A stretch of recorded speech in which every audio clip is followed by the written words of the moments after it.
Have you ever felt like you were trying to be strong, but inside you were silently falling apart?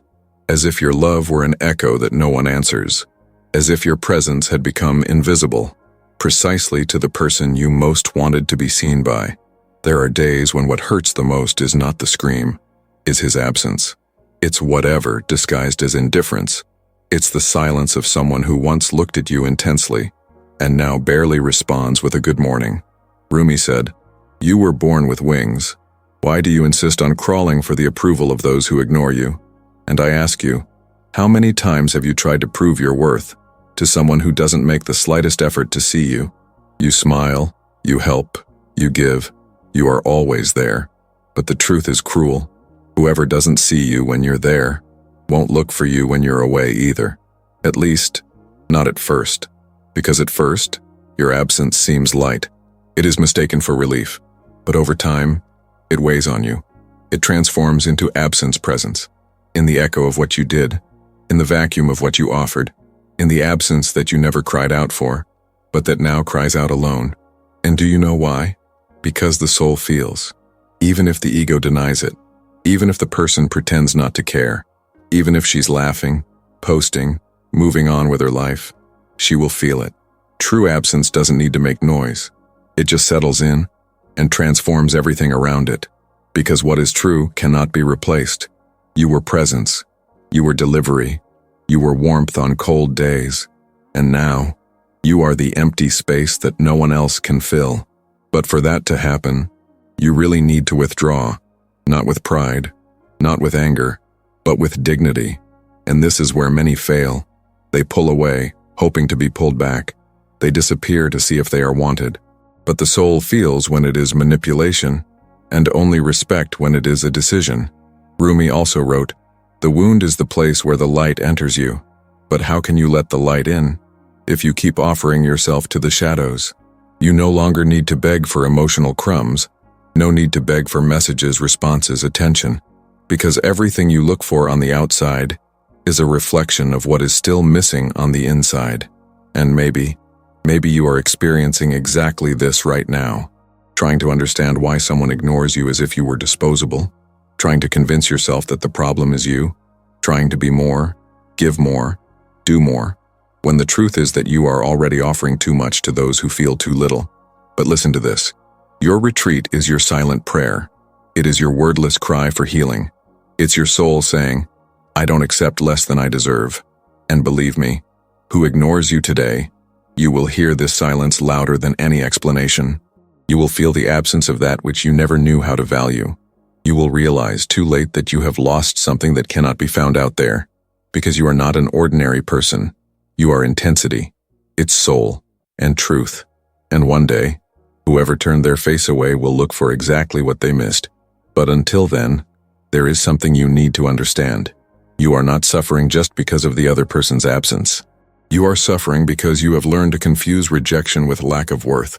Because somehow you've internalized the idea that someone else's silence says something about who you are. And it doesn't say.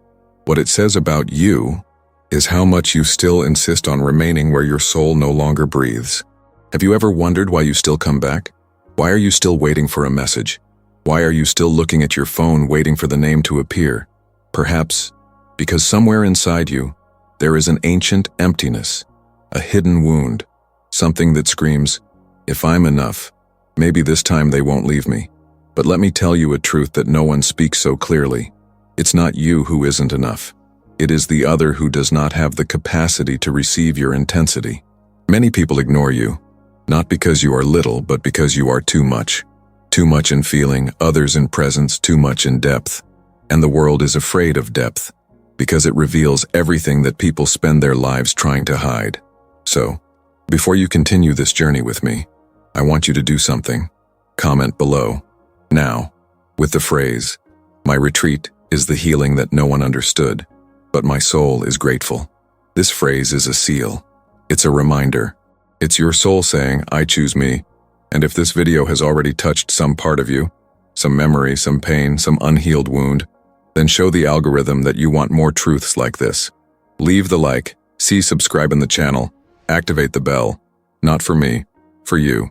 Because here, Each video is a letter from your soul to yourself, and this journey is just beginning. Have you ever noticed how the silence of someone you love weighs more than 1,000 words from a stranger? It's not the scream that hurts. It's nothing. It's the vacuum. It's you talk, and the other person doesn't respond. It's the feeling of becoming transparent, as if your soul has become background noise in the life of someone who, one day, claimed to see you with the eyes of their soul. The problem is that no one teaches us how to deal with absence when it comes disguised as partial presence. No one prepares their heart for the kind of rejection that doesn't scream, "Go away," but simply stops saying, "Stay." Silent rejection is a form of invisible abandonment. It leaves no marks on the body, but it destroys the soul. And the worst part is that, even feeling this way, you're still there, believing that if you try a little harder, maybe the person will look at you the same way again. Maybe you'll notice its details again. Maybe respond to that message with more than just an "okay." Maybe say, "I missed you." But the truth is, the more you try, the more invisible you become. Because there is a type of love that, when it is not reciprocal, becomes self-abandonment. And that's where the most difficult pain to name lies, when you realize that you are insisting where your soul no longer fits. Have you ever experienced this? That phase where the other person is still, but isn't anymore? The body present, but the soul absent? The conversations continue but empty. Meetings happen, but they are cold. The messages arrive, but they are short, dry, automatic. And then you start to ask yourself, what did I do wrong? Have I changed? Did he find someone better? Am I the problem? But what if I told you that the problem isn't the love you feel? The problem is where you are planting this love. Rumi said that the soul recognizes the place where it should flourish. But for fear of losing, you keep watering a desert. And no matter how much love is poured there, the desert does not bloom.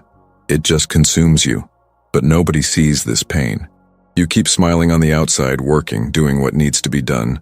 But inside, there is a hole, an emptiness that only grows every time you try to be present in the life of someone who has already departed in spirit, even if they are still there in body. This pain has no name in the manuals. It's not the pain of separation. It's the pain of still being together, but having already been left. It is the mourning of a love that still breathes, but no longer lives. And the cruelest thing is that often those who ignore you don't even do it out of malice. He does it unconsciously. He does it because he's used to what you offer. Do it because you know that no matter how much it silences you, you always come back. Have you noticed this? How do people start to treat you when they realize you're afraid to leave? They test their limits.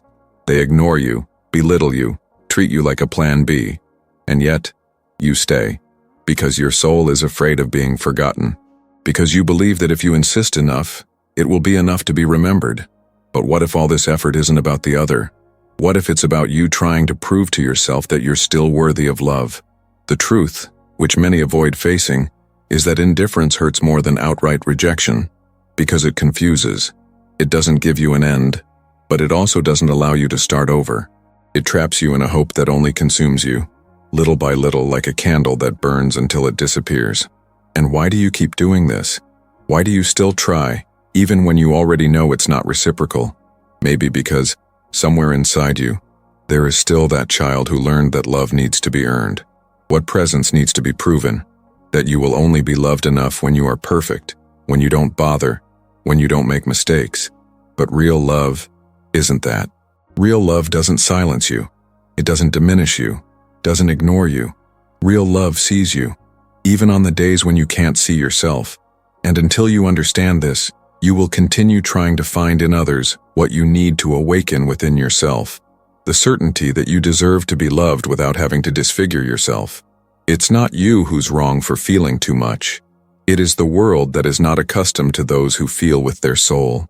And whoever doesn't feel with their soul will always prefer to ignore those who expose it. Maybe that's why their silence hurts so much, because somehow you feel like it's not natural. You know that, deep down, your presence is being rejected, not because it is small, but because it reveals too much. And people who live on the surface flee from depth. But the soul never forgets what it has truly touched. And one day, even if late, she will remember. If all this spoke to you on some level, if this pain has a name, a face, and a memory, Comment below with the phrase, "I deserve to be seen with soul," because sometimes, writing is the first step to remembering who you are. Have you ever noticed how some pains returned cyclically, as if life were always taking you back to the same place with different people but with the same feelings? It seems like the plot changes on the outside, but the wound remains the same. You give yourself, you strive, you hope to be seen, you hope to be loved, and once again you end up ignored, forgotten, left for later. It's like an invisible cycle that traps the soul in a pattern of silent suffering. And the pain you feel today may not just be because of what's happening now, but because of everything it revived within you. You are not suffering because you were ignored. You are suffering because even though you are ignored, you still hope to be recognized. Because there is a part of your soul that insists on seeking approval where there is only absence. And this is deeper than it seems. It's spiritual. It is ancestral. It's a pain that comes from way back, from when you were little and began to learn, without realizing it, that you had to work hard to be loved, that you had to be perfect, useful, silent, strong, understanding, even invisible, to be accepted. You learned to exist only when the other person was happy with you, when it was convenient, when you fit their expectations, and when that didn't happen, silence arrived, distance, emotional punishment, and your soul, still immature, concluded, if they don't see me, it's because I'm not enough yet. And that belief stuck with you. It has become a filter through which you view your relationships. That's why you keep trying, keep insisting, continue offering love where it is not welcomed. Because deep down you're trying to fix an old pain, trying to rescue the wounded child who once believed he needed to earn love. Rumi reveals, what you seek outside is a reflection of what you have not yet accepted inside. You are seeking in others something that your soul has not yet received from yourself. You are trying to be recognized by people who cannot even see their own light. He is trying to be healed by hands that are also bleeding. And that will never work. Not because you're wrong, but because you are looking in the wrong place. The love you desire is not about the other.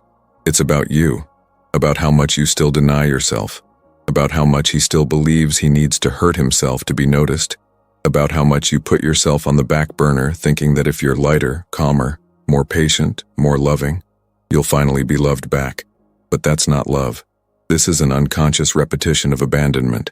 It's your soul reliving the same story every day in search of a different ending. And there is no different ending until you change where the story begins. It starts within, at the exact point where you decided that being ignored was acceptable. That was normal. That was part of love. But listen carefully. Being ignored is not love. Being diminished is not caring. Having to beg to be seen is not proof of dedication. It's a symptom, a mirror, a reflection of the part of you that is still fragmented. And only when you stop looking outside for what is still missing inside, does healing begin. Do you notice the difference? It's no longer about the person who ignores you. She's just the trigger. She is just the trigger for the pain. What really hurts is you continuing to try to prove your worth to someone who doesn't know how to see your essence. And that is spiritual, because the soul knows when it is not seen. She feels. She gets sick. She falls silent and begins to wither. Until one day, tired, she screams, but not in words. She screams through her exhaustion, of anxiety, of unexplained anguish, the feeling of not being enough even when you do everything right. And then you start to lose yourself, because loving someone else should never mean stopping loving yourself. But that's exactly what happens when the root of your love is planted in pain. Therefore, your suffering is not about the other. It's about the part of you that still believes you need to be someone else to be chosen. It's about the wound in your soul that has never been acknowledged. And now it bleeds silently every time someone turns their face away. But you can break this cycle, not with force, not with pride, but with awareness, with true self-love, with an honest look inside, with the courage to stop insisting on places where your soul cries out for help, with the decision to give yourself what you always begged others to offer. And it starts now, not when the other person changes, not when someone comes to rescue you, but when you look inside and recognize, I deserve to be whole, even alone. If this passage touched something inside you, if it revealed a truth that you already felt but didn't know how to name, write in the comments, I'm ready to break the cycle of pain. Because sometimes a phrase spoken with soul is the first step to releasing everything the mind has learned to hide.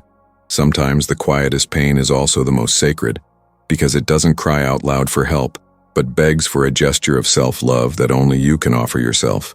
And it is at this point that the key is born, the key that no one taught you, that no one gave you, but that has always been hidden deep within your soul, the power of your retreat. And not just any retreat, not one made out of wounded pride or impulsive anger, but the retreat born of lucidity, from the clarity that remaining where you are unseen has ceased to be about the other and has become about you. What no one told you is, those who ignore you feel your absence long after you're gone, but only when you truly leave, when you don't just let your body go, but take with it your energy, your care, your presence, your love. Because while you still retreat, hoping to be noticed, while you disappear with anticipation, while you move away, counting the minutes until you're sought out, your absence is still tied to need, and need binds, need binds. Need turns silence into manipulation. But when your withdrawal comes from awareness, it becomes prayer. It becomes healing. Because it's no longer an attempt to make someone else see. It's an act of finally seeing yourself. Your absence is the loudest prayer your soul has ever made. It's the moment when, without saying anything, you communicate everything. Your absence becomes more eloquent than any speech. Because what was once routine now becomes emptiness. What was once ignored now becomes absence. The presence that was neglected begins to echo in the space where you are no longer. And only then, only in this silence, does the other begin to feel what your words never managed to make heard. Because the soul doesn't respond to words. The soul responds to vibrations. And the vibration of the one you choose is one of the highest there is. Rumi said that there are wisdoms that only flourish in silence. And this is one of them. You don't need to fight. You don't need to prove anything. You don't need to explain anything, just withdraw. Withdraw your body, your energy, your attention, your need for acceptance. And in doing so, you allow life, the universe, your spirit itself to reveal to the other what you represented. But this only happens when you truly withdraw, when you don't leave doors ajar, when you don't remain emotionally available, waiting for someone to return. This is the spiritual secret that transforms the pain of rejection into emotional maturity. The moment you understand that it's no longer about fighting to be loved, but about learning to love yourself enough to not stay where love doesn't breathe. Have you ever stopped to think about how many times you tried to be understood when there was no willingness to listen? How many messages did you write hoping that, this time, the other person would understand what you felt? How many phone calls did you insist on? How many excuses did you make to justify their lack of interest?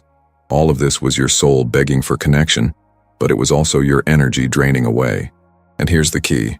The more you try to be accepted, the further you distance yourself. Because the constant effort to be seen is a silent abandonment of self. It's the spiritual pain of losing yourself in the other. It's the deepest disconnection of the soul. But you didn't come into this world to be half-loved. You weren't born to be noticed only when someone else is in a good mood. Your soul carries a light that can no longer be wasted where there's only shadow. And this light only ignites with your decision to stop begging and start existing. Exist with presence. Exist with silence. Exist with dignity. Conscious withdrawal is a sacred ritual. It's the moment when you step out of the struggle and into surrender. You're no longer trying to change the other person. You're simply saying with your absence, I don't accept less than I deserve. And this kind of absence doesn't create emptiness. It creates expansion. It makes room for something true to come to you, something that requires no effort to happen. What about the person who ignored you? She will feel it, not right away maybe, but one day she will look for what she once dismissed. You will remember his gaze, his presence, his care, his soul, and on that day you will have walked so much that you might not even want to go back, because your soul will have found itself again, and the soul that finds itself never accepts being lost in anyone again. If you felt that this key was exactly what your soul needed right now, write in the comments, my silence also speaks. Because sometimes it is only in silence that the soul is finally heard. Maybe today you are insisting on a relationship where your voice echoes and never finds a response. Maybe you are experiencing exactly this feeling of being present and yet feeling absent. It's as if you scream silently every day, asking to be seen, to be remembered, to be loved. But the only response you receive is the indifferent silence of those who have grown accustomed to your presence and forgotten its value. And I want to tell you a story. It is not a distant story, nor is it unreal. It's Clara's story. And maybe, at some point, it will be yours too. Clara had that caring soul. She saw details that no one else noticed. He knew what the other person needed before they even asked.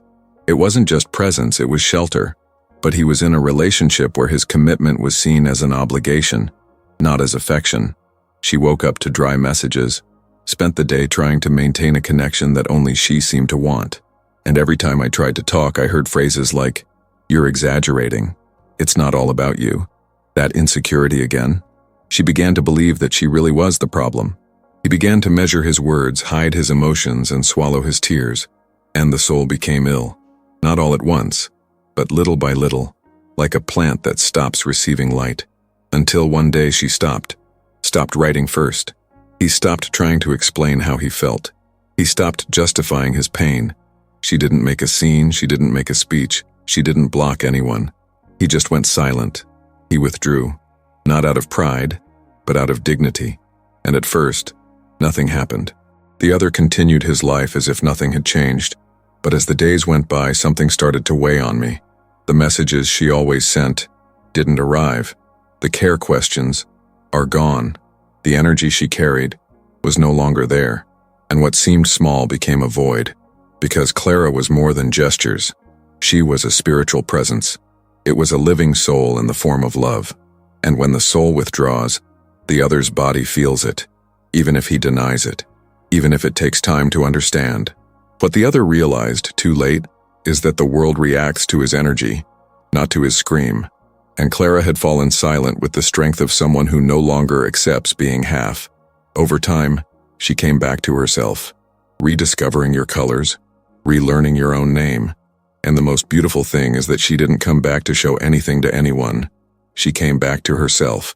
This story is about her, but it could be about you. About that moment when you feel like you're giving everything and getting almost nothing. About the time you spend trying to be understood by someone who has already decided not to listen. About your energy being wasted where there is no reciprocity.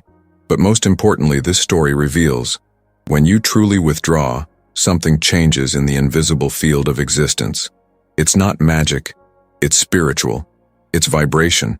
It is the soul saying, "Here no more," and the universe hears this. It rearranges what is around it. Remove those who don't know how to value you. And it sends lessons, sometimes harsh ones, to teach that loving also means knowing how to stop. It is recognizing that you cannot turn on the light in someone who insists on living in darkness. Perhaps you are at this very moment in the place where Clara was, trying to hold on to something that no longer holds you back, trying to insist where there is only resistance, waiting for the other person to change, when in fact it's you who needs to wake up. But waking up is not fighting, it's not charging, it's not begging. To awaken is to silence. It's walking away not to cause pain, but to heal your own. It's understanding that your presence has value, and that when it's taken away, it teaches. Because there is a kind of lesson that only true absence can offer. An absence that does not hurt, but reveals. An absence that does not accuse, but illuminates. An absence that says everything that its presence tried to show in vain. And if you've come this far, feeling like this story speaks to you, if you recognized your own pains in the words you read, then maybe you are ready for this silent retreat that heals, transforms, liberates. You no longer have to fight to be seen. You just need to remember who you are, and allow your soul to retreat to the only place where it will always be welcome, within you. If you felt that this story touched your heart in any way, comment below. My presence is light. My absence is wisdom. Because sometimes, declaring it in words is the first step to letting the soul blossom again, in the right place. You no longer need to be seen by those who chose to close their eyes. This sentence carries more than words. She brings an invitation, a portal, a silent call to something your soul may have been waiting for a long time, to stop begging for love and start honoring your own light. For a long time, you believed that you needed to be chosen to feel complete. He believed that if he could prove he was good enough, someone would finally stay. That if you changed a little more, were more patient, quieter, more understanding, someone would finally open their eyes and see who you are. But time passed, and the soul grew tired. And it is in this tiredness that a powerful truth lies. You were never the problem. The problem was having placed its essence in the hands of those who didn't know what to do with it. The problem was thinking that I needed to dim my own light to fit into the limited space of someone who only knows how to love halfway. Rumi said, "Go, and be silent. What is true will miss you and return with different eyes. What does not return was never meant to remain." This is the turning point. A shift in consciousness does not happen with shouting or fighting. She arrives slowly, as if whispering inside. She doesn't ask for revenge, she doesn't want to prove anything. She just realizes, I don't need this anymore. It is the moment when your soul chooses to withdraw, not to hide, but to protect itself. When you understand that continuing to beg for emotional crumbs is a betrayal of your own spiritual dignity. When you recognize that your existence shouldn't revolve around being loved by someone who doesn't even love themselves. And that's when something changes. You stop chasing, not out of pride, but out of clarity. You stop trying to convince, not because he gave up, but because he found himself. You stop begging to be seen, not because you don't miss it, but because you understand that being ignored doesn't define your worth. The soul awakens when you accept that the absence of another does not mean the absence of love in your life. It just means that that love wasn't meant to last. And you start walking differently. The steps still hurt, but now they are firm. There is still memory, but there is no more despair. Because in the silence of true retreat, the soul finds peace. And peace is worth more than any fickle presence. Have you noticed this? How does your energy change when you stop fighting to be chosen? How does everything around you begin to reorganize itself when you decide to no longer abandon yourself? It's as if the whole world responds to the movement of your consciousness. As if when you retreat, you say to life, I am ready for what is true, and life listens. The universe listens. Your soul listens. You start to remember who you were before you tried to please everyone. Begin to reconnect with your own dreams, with your own desires, with your sacred presence. And for the first time, he realizes that he doesn't need to be completed by anyone, because what was missing was never the other. It was you to yourself. And when that happens, everything changes. Not outside, immediately, but on the inside. You no longer spend nights searching for answers that the other person will never give you. It is no longer compared. It is no longer diminished. You begin to become whole, and whoever is whole does not give themselves up in halves. This is what a shift in consciousness is, the sacred moment in which pain ceases to be a punishment and becomes a called to return home, inside, close to one's own soul. And make no mistake, this turn is not the end of the pain. She is the beginning of your freedom. She is the birth of your new version, a version that no longer needs approval to exist, a version that understands that its energy is too sacred to be wasted on those who don't recognize it, a version that knows, if it's to stay, let it be with open eyes, truly, with soul. Maybe you're at exactly that point right now, between continuing to insist or finally choosing, between running after or walking inside, between begging for love or remembering that love starts with you. And if so, if this change is happening within you now, write in the comments, I come back to myself. Because when you write this, you're not just commenting. You are declaring to the universe that you are ready to stop running, ready to welcome you, ready to remember that there is something in you that should never have been forgotten, your own soul. If you've come this far, it's because your soul has heard something that the world still doesn't know how to say, and maybe that's why you're on this path back to yourself. Because there are wounds that don't need healing.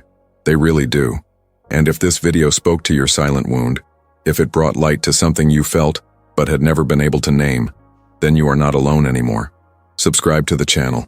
This journey is not about forgetting. It's about remembering. Remember who you are behind the pain, behind the abandonment, behind the silence. Here, each video is a mirror, a place where your pain is seen, respected, and transformed into wisdom. And if you felt this touched you, leave a like. Not for me, but for you. Because a like is just a gesture, but it represents that your soul has been touched. The next video appearing on your screen is the continuation of your journey. He is the next step. Walk with me there. Your awakening is just beginning. Your